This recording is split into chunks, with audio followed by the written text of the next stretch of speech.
Hey guys, welcome back to my channel Vardhini's authentic kitchen. మనము బిర్యానీస్ తింటూనే ఉంటాం కదా, even veg or non veg ఏదైనా కూడా.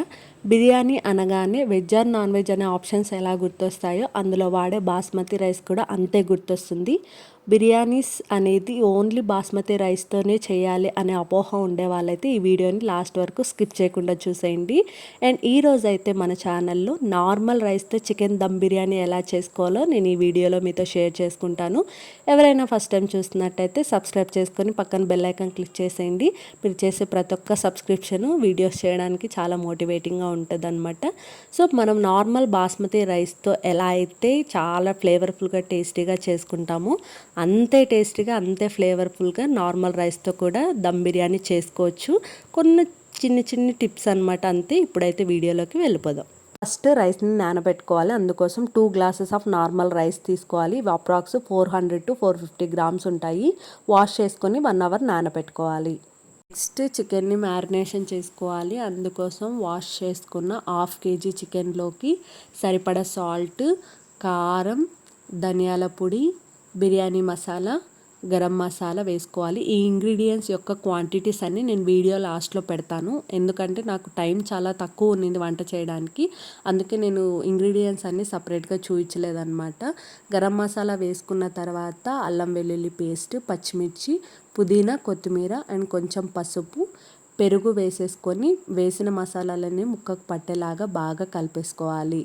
మసాలాలన్నీ కలుపుకున్న తర్వాత ఇందులోకి ఒక 1/2 చెక్క నిమ్మరసం వేసేసుకొని కలిపేసుకోవాలి. కలుపుకున్న తర్వాత కొంచెం దాల్చిన చెక్క, 2 యాలకులు, 2 లవంగాలు వేసుకొని ఇవి కూడా కలిపేసుకొని పక్కన పెట్టేసుకోవాలి. నెక్స్ట్ రైస్ని కుక్ చేసుకోవాలి. అందుకోసం గిన్నె పెట్టుకొని కొంచెం ఆయిల్ వేసుకొని హీట్ చేసుకున్నాక మసాలా దినుసులు వేసుకోవాలి. 1 ఇంచు చెక్క, 2 లవంగాలు, 2 యాలకులు, 1 స్టార్ అనాస, 1 బిర్యానీ ఆకు, కొంచెం సాజీరా, 1 మరాఠీ మొగ్గు వేసేసుకొని ఇవి కొంచెం ఆయిల్లో ఫ్రై అయిన తర్వాత కట్ చేసుకున్న ఆనియన్స్ వేసుకొని రైస్కి ఎంత కారం అయితే సరిపోతుందో అంత పచ్చిమిర్చి వేసుకొని ఇవి వేగేంత వరకు మీడియం ఫ్లేమ్లోనే ఫ్రై చేసుకోవాలి. ఆనియన్స్ అనేది ఇలా ఫ్రై అయిన తర్వాత ఇందులోకి కొంచెం పుదీనా, కొత్తిమీర వేసుకొని ఫ్రై చేసుకోవాలి. నా దగ్గర పుదీనా లేకుండే, అందుకు ఓన్లీ కొత్తిమీర మాత్రమే అన్నిట్లోకి వేసుకుంటున్నాను. అవి కొంచెం ఫ్రై అయిన తర్వాత ఇందులోకి అల్లం వెల్లుల్లి పేస్ట్ వేసుకొని పచ్చివాసన పోయేంత వరకు కూడా ఆయిల్లో ఫ్రై చేసుకోవాలి. అల్లం వెల్లుల్లి పచ్చివాసన పోయిన తర్వాత మనం తీసుకున్న రైస్కి తగ్గట్టు వాటర్ అనేది యాడ్ చేసుకోవాలి. నేను తీసుకున్నది పాత బియ్యం కాబట్టి 1 గ్లాస్ ఆఫ్ రైస్కి 2 గ్లాసెస్ ఆఫ్ వాటర్ అనేది తీసుకుంటున్నాను అనమాట. సో మీరైతే మీరు తీసుకున్నవి కొత్త బియ్యమో పాత బియ్యమో దాన్ని ఇంక్లూడ్ చేసుకొని వాటర్ అనేది యాడ్ చేసుకోండి. వాటర్ వేసుకున్నాక రైస్కి తగ్గట్టు మాత్రమే సాల్ట్ వేసుకొని కలిపేసుకొని వాటర్ని బాయిల్ చేసుకోవాలి. వాటర్ అనేది ఇలా బాయిల్ అవ్వడం స్టార్ట్ అయినప్పుడు మనం 1 అవర్ ముందు సోక్ చేసుకున్న రైస్ అంతటిని యాడ్ చేసుకోవాలి. మనకు ఈ బిర్యానీలో మెయిన్ పార్ట్ రైస్ని కుక్ చేసుకోవడమే అనమాట. రైస్ అనేది ఎంత పొడిగా వస్తే మనకు బిర్యానీ అనేది అంత బాగా వస్తుందని అర్థము. మనకు రైస్ ముద్దయిపోయిందంటే బిర్యానీ అంతా చెడిపోతుంది. కాబట్టి మనం వేసుకున్న వాటర్ కానీ సాల్ట్ కానీ కరెక్ట్ క్వాంటిటీలో వేసుకుంటే మాత్రం బిర్యానీ అనేది చాలా పర్ఫెక్ట్గా వస్తుంది. సో రైస్ అంతటిని వేసుకొని మీడియం ఫ్లేమ్లో కుక్ చేసుకోవాలి. రైస్ బాయిల్ అయ్యేలోపు మ్యారినేటెడ్ చికెన్లో కొంచెం ఆయిల్ వేసుకొని ఆయిల్ అంతా ముక్కకు బాగా పట్టేలాగా కలిపేసుకోవాలి. రైస్ని మీడియం ఫ్లేమ్లో ఒక 5 minutes కుక్ చేస్తే ఈ కన్సిస్టెన్సీలోకి వస్తుందన్నమాట. సో ఒకసారి కలిపేసుకొని మళ్ళీ లిడ్ క్లోజ్ చేసుకొని సిమ్లోనే పూర్తిగా నీళ్ళన్నీ ఇంకిపోయేంత వరకు కూడా కుక్ చేసుకోవాలి. రైస్ పూర్తిగా కుక్ అయ్యేలోపు ఇంకొక సైడ్ చికెన్ని కుక్ చేసేసుకుందాము. అందుకోసం గిన్నె పెట్టుకొని కొంచెం ఆయిల్ వేసుకొని హీట్ చేసుకున్నాక మనం మ్యారినేట్ చేసుకున్న చికెన్ని వేసేసుకొని కలిపేసుకోవాలి. కొంచెం హీట్ అయిన తర్వాత లిడ్ క్లోజ్ చేసుకొని చికెన్లో నుంచి వాటర్ వచ్చి ఇంకిపోయేంత వరకు కూడా మధ్యలో కలుపుతూ మీడియం ఫ్లేమ్లోనే కుక్ చేసుకోవాలి. ఒక 10 minutes కుక్ చేసుకున్న తర్వాత మనకి పర్ఫెక్ట్గా రైస్ అనేది రెడీ అయిపోయింది. కరెక్ట్ క్వాంటిటీలో వాటర్ కానీ వేసుకున్నామంటే పొడిగా ఇలా రైస్ అనేది మంచిగా కుక్ అవుతుందన్నమాట. సో ఇలా కుక్ అయిన రైస్ని పక్కన పెట్టేసుకోవాలి. చికెన్లో నుంచి వచ్చిన వాటర్ అంతా ఇంకిపోయి ఇలా ఆయిల్ సపరేట్ అవుతున్నప్పుడు ఇందులోకి చికెన్ మసాలా వేసుకొని కలిపేసుకోవాలి. ఇంకొక 2 minutes మీడియం ఫ్లేమ్లోనే కుక్ చేసుకోవాలి.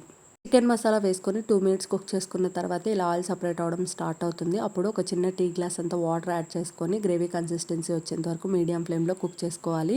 ఒకవేళ చికెన్లో నుంచి వచ్చిన వాటర్తో చికెన్ అనేది కుక్ అవ్వకపోతే ఇంకొంచెం వాటర్ అనేది ఎక్కువగా యాడ్ చేసుకొని గ్రేవీ కన్సిస్టెన్సీ వచ్చేంత వరకు కూడా కుక్ చేసుకోవాలి.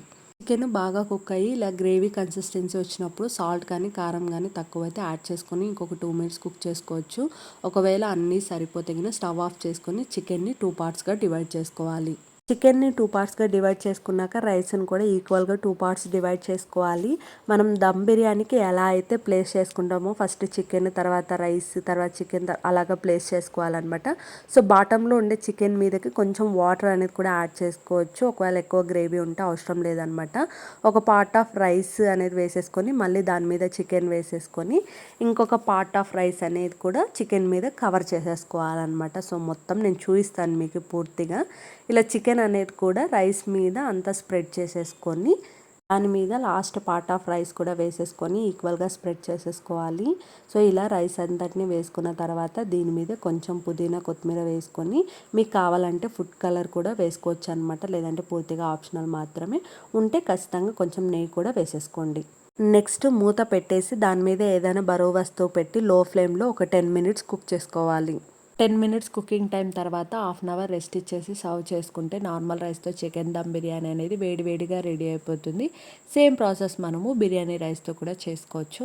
యాక్చువల్గా నాకు చాలా డేస్ నుంచి బిర్యానీ తినాలని ఉన్నిందనమాట. బట్ ఇంట్లో బిర్యానీ రైస్ అయిపోయాయి. సో అవి తెచ్చుకోవడానికి బద్ధకమయ్యి నార్మల్ రైస్తో చేశాను. సో ఈ వీడియో అనేది మీకు కూడా యూస్ఫుల్ అవుతుందని నేను పోస్ట్ చేస్తున్నాను అనమాట. సో చూస్తున్నారు కదా మనకు నార్మల్ రైస్తో కూడా ఎంత పర్ఫెక్ట్గా బిర్యానీ అనేది రెడీ అయిపోతుందో. సో ఎప్పుడు బిర్యానీ రైస్తో కాకుండా ఒకసారి ఇలా నార్మల్ రైస్తో కూడా చేసుకోండి. మళ్ళీ మళ్ళీ చేసుకొని తింటారు, అందరికీ నచ్చుతుంది. రైస్ అనేది మనం పర్ఫెక్ట్గా కుక్ చేసుకున్నామంటే బిర్యానీ అనేది కూడా అంతే పర్ఫెక్ట్గా కుదురుతుంది అనమాట. సో టేస్ట్ కూడా చాలా బాగుంటుంది, అందరికీ నచ్చుతుంది, ఇదైతే నా గ్యారంటీ. సో ఖచ్చితంగా ఈ వీకెండ్కి ఈ రెసిపీ అనేది ట్రై చేసేయండి. నాలాంటి బద్ధకస్తులు ఎవరైనా ఉంటే ఈ వీడియో అనేది షేర్ చేసేయండి, అలాగే సబ్స్క్రైబ్ చేసుకోమని చెప్పండి. ఇంగ్రీడియంట్స్ అన్నీ ఇవే అనమాట, ఒకసారి చూసుకోండి. ఏవైనా రెసిపీస్ కావాలంటే కామెంట్ సెక్షన్లో అడగండి. Thank you for watching. ఈ వీడియో కానీ మీకు నచ్చినట్లయితే like, comment, share and subscribe.